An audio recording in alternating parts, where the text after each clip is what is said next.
Hey everybody, happy April Fool's Day. I don't know if you've played any tricks on any of your family members yet, but if you have, don't forget. I want to hear all about it. Tell me about it. Today, our read aloud is focused on spring. It's the next season that we're entering into right now, and I love spring because all the snow is melting, the sun starts to shine a lot more, it feels warm outside, the whole neighborhood comes back out, and we're riding bikes and taking walks and sitting in our lawn chairs and just enjoying the beautiful weather.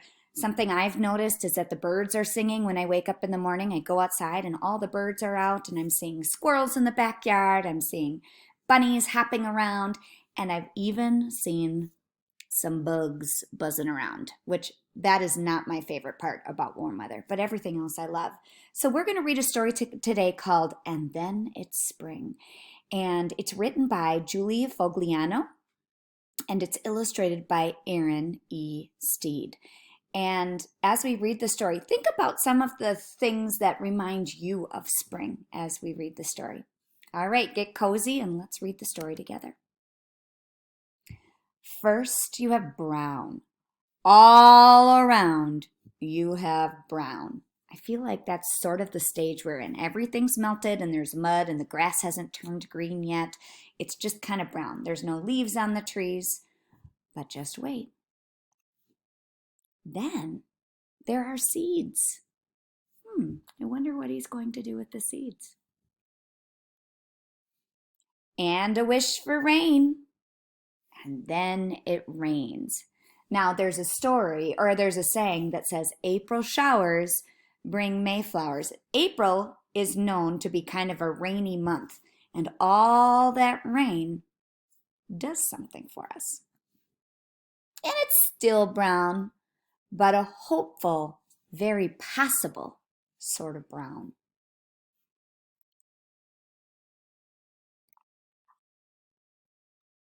And is that a little green? No, it's just brown, sort of brown. Then it is a week. I love how that dog is digging a hole. He's trying to plant bones. Do you see that in the sign there? He's got a bone sign like he's trying to plant a bone. That's not going to do anything. And you worry about those little seeds. It takes so long, doesn't it, boys and girls? And if maybe it was the birds. Birds like to eat seeds, right? So when you plant things, you want to make sure the birds don't come and nibble up those seeds for lunch. Or maybe it was the bears and all that stomping, because bears can't read signs that say things like, please don't stomp here. There are seeds and they are trying. Bears don't read. And then it is one more week. And then the brown, still brown, has a greenish hum that you can only hear if you put your ear to the ground and close your eyes. I love this picture because I like to see all the little critter trails underground. Do you think if you really put your ear to the ground, you could hear a hum? You should try that sometime and let me know how that works. And then it is one more week. He's hanging a tire swing on his big old tree. That looks fun. And a sunny day, and that sunny day happens right after that rainy day. He is sure being patient, isn't he? And you walk outside to check on all that brown. But the brown isn't around.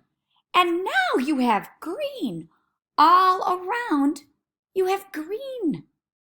Now it really feels like spring. The end. I loved that story. So, as you're outside these next couple of weeks and you're getting your exercise or going on a bike ride with your parents or taking a walk, I want you to notice around you.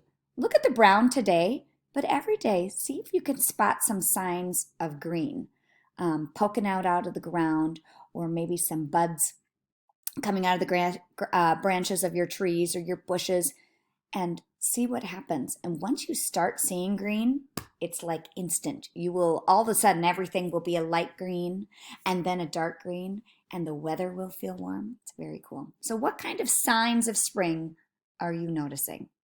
Have a great one. We'll see you again tomorrow for another read aloud. Bye, guys.